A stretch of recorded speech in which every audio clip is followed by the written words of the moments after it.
तो चलिए हम लोग क्लास 10th का 3.3 प्रश्नावली का जो मैथ में दिया है तीसरा का चौथा नंबर क्वेश्चन, इसको प्रतिस्थापन विधि से सॉल्व करना है। दिया है कि एक नगर में टैक्सी के भाड़े में एक नियत भाड़े के अतिरिक्त चली गई दूरी पर भाड़ा सम्मिलित किया जाता है। माने कहने का मतलब कि एक फिक्स है कि आप इतना किलोमीटर जाएंगे तो इतना रुपया देंगे, और बाकी उसके बाद जाइएगा तो आपको अलग अलग माने पैसा लगेगा। एक ये है कि अगर आप 1 किलोमीटर चल दिए तो आपको 5 रुपया देना है, लेकिन अब 5 रुपये के बाद जितना आप चलेंगे तो 3 रुपया जो भी हो, इस तरीके का ये क्वेश्चन में समझाया गया है। कह रहा है कि एक नगर में टैक्सी के भाड़े का एक नियत भाड़ा है कि एक फिक्स है कि इतना भाड़ा लगेगा, इसका अतिरिक्त चली गई दूरी माने अब जब चलना है कितना भी दूरी तो अलग अलग भाड़ा लगेगा, सम्मिलित किया जाता है। तो 10 किलोमीटर दूरी के लिए भाड़ा RS 105 रुपया है। मान लो कि एक नियत तो किलोमीटर चला, लेकिन 10 किलोमीटर और अतिरिक्त चला तो भाड़ा 105 रुपया लगा। फिर कह रहा है कि तथा 15 किलोमीटर के लिए भाड़ा 155 रुपया लगा। यानी एक तो फिक्स था, एक फिक्स है नियत भाड़ा, एक जो चल रहा है 15 किलोमीटर चला है उसके लिए अतिरिक्त भाड़ा 155, माने टोटल मिला के एक बार अतिरिक्त भाड़ा और 15 किलोमीटर चला तो 155 रुपया, और एक बार 10 किलोमीटर दूरी के लिए भाड़ा 105 रुपये। तो नियत भाड़ा तो फिक्स है जो भी होगा, और फिर 10 किलोमीटर और चला है यानी टोटल मिला के 105 रुपया। तो अब फिर कह रहा है कि एक व्यक्ति को 25 किलोमीटर यात्रा करने के लिए कितना भाड़ा लगेगा, कितना भाड़ा देना पड़ेगा, तो उसको हम सॉल्व करेंगे, समझेंगे कि रियल में क्या है। तो सबसे पहले दिया है कि एक नियत भाड़ा और एक अतिरिक्त भाड़ा, तो उसको ही हम लोग मान लेंगे, लिखेंगे कि माना कि नियत भाड़ा यानी फिक्स ये भाड़ा है, नियत भाड़ा 100 रुपया है, 100 रुपया है, तथा अतिरिक्त भाड़ा मान लेंगे, अतिरिक्त भाड़ा Y रुपया है। एक नियत भाड़ा 100 रुपया हो गया, अतिरिक्त भाड़ा। तो प्रथम शर्त से, माने प्रथम शर्त में क्या बोल रहा है, प्रथम शर्त से ठीक है क्या बोल रहा है, बोल रहा है यहीं कि 10 किलोमीटर के लिए भाड़ा 105 रुपया। तो नियत भाड़ा तो फिक्स है कि 100 रुपया है। इसके बाद ये कितना किलोमीटर चल रहा है, 10 किलोमीटर। तो 10 किलोमीटर तो अतिरिक्त भाड़ा का Y रुपया है, तो 10 किलोमीटर चला है तो 10 Y रुपया हो जाएगा, और इन दोनों को जोड़ेंगे तो टोटल हमारा कितना भाड़ा लग रहा है, 105 रुपया। ये समीकरण नंबर 1 हो जाएगा। अब द्वितीय शर्त से क्या बोल रहा है, द्वितीय शर्त से यही बोला है कि 15 किलोमीटर के लिए भाड़ा 155 रुपया। तो नियत भाड़ा तो फिक्स है 100 रुपया। इसके बाद अतिरिक्त भाड़ा कितना किलोमीटर चला है इस बार, 15 किलोमीटर। तो 15 किलोमीटर भाड़ा चला है तो 1 किलोमीटर अतिरिक्त भाड़ा का Y रुपया है, तो 15 किलोमीटर चला है तो 15 रुपया। अब ये दोनों को जोड़ देंगे तो क रुपया लग रहा है टोटल, 155 रुपया। अब समीकरण नंबर 2 हो गया।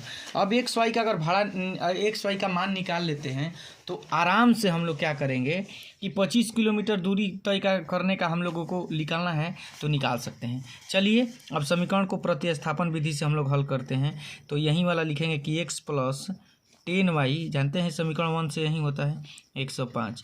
पहले इसको x के पदों में व्यक्त करें, इसलिए x बराबर है प्लस में 10y है उधर जाएगा तो माइनस में, तो 105 है, प्लस में 10y है उधर जाएगा तो -10y। अब ये समीकरण नंबर हमारा 3 बन गया। अब प्रतिस्थापन का नियम कहता है कि इस x का मान समीकरण 2 में रखने पर, तो लिखेंगे कि समीकरण दूसरा में x का मान रखने पर। अब समीकरण दूसरा हमारा है कि x + 15y बराबर 155। अब क्या करेंगे, अब x के जगह पे क्या रखना है हमको जी, 105 - 10y। तो यहाँ पे x के जगह यानी 105 या -10y रख दिए, अब प्लस में 15y है, प्लस में 15y है। चलिए तो x + 15y बराबर 155। अब इसमें x के जगह पे 105 और -10y x का मान रख दिए हम, अब प्लस में 15y है तो 15y बराबर 155। अब यहाँ पे देखिए 105 है तो 105 लिख दिए, -10y में से 15y जाएगा तो +5y बचेगा बराबर 155। ये प्लस में 105 है उधर जाएगा तो माइनस में, यानी 5y बराबर 155 और -105। 5y बराबर हमारा 5y बराबर क्या हो जाएगा, 155 में से 105 जाएगा, 0 5 में से 5 और ये 50 हो जाएगा।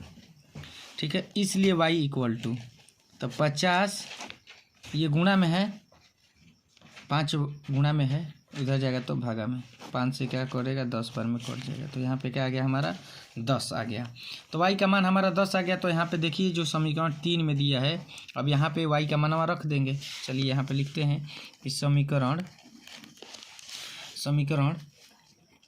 3 में y का मान रखने पर, वीडियो को पॉज कर करके आप लोग लिख सकते हैं समझने के लिए, बाकी सब तो जहाँ पे समझ में नहीं आएगा तो आप समझ सकते हैं फिर से देखकर पॉज करके। समीकरण तीसरा में y का मान रखने पर, समीकरण तीसरा हम बता दिए हैं कि क्या है, x बराबर 105 माइनस 10y बराबर 105 माइनस 10y में हमारा क्या था, यहाँ पे 10 और गुणे y का मान कितना है 10 रख दिए हैं।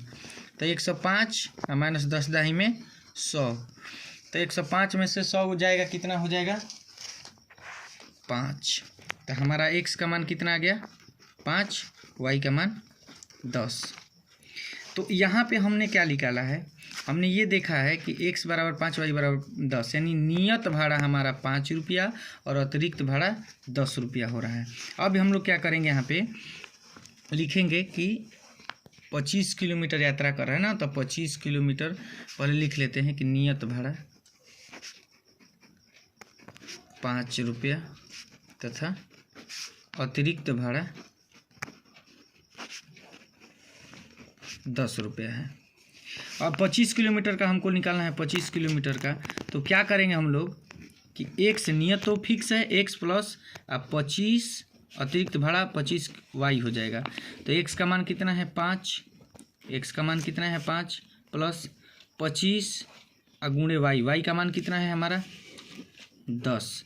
अब ये समझ में आना चाहिए कि x प्लस 25y क्यों है, क्योंकि नियत भाड़ा तो फिक्स है हमारा, अब प्लस में अतिरिक्त 25 किलोमीटर चला है, तो y के हिसाब से इसका रुपया देगा, ये फिक्स है कि 5 रुपया तो पहला किलोमीटर पे लग जाएगा। 25 किलोमीटर चला है तो 25 गुणे y का मान जो है हमारा 10 है, अतिरिक्त भाड़ा के लिए लग रहा है 10 रुपये, तो 25 किलोमीटर के लिए तो 5 रुपया ये, यानी 5 प्लस 25 दाई में 250 ये, यानी 25 5 और 250 कितना हो जाएगा 255 रुपया, यानी हमारा 25 किलोमीटर का दाम 255 रुपया देना होगा। और मिलेंगे अब नेक्स्ट वीडियो में, लंबा वीडियो हो जाएगा तो थोड़ा दिक्कत होगा। आप लोग एक एक क्वेश्चन को अच्छे से समझिए पॉज करके, और मेरे वीडियो को आप लाइक कर लीजिए और चैनल को सब्सक्राइब कर लिए ताकि वीडियो ऐसा ही आपको मिलता रहे। धन्यवाद।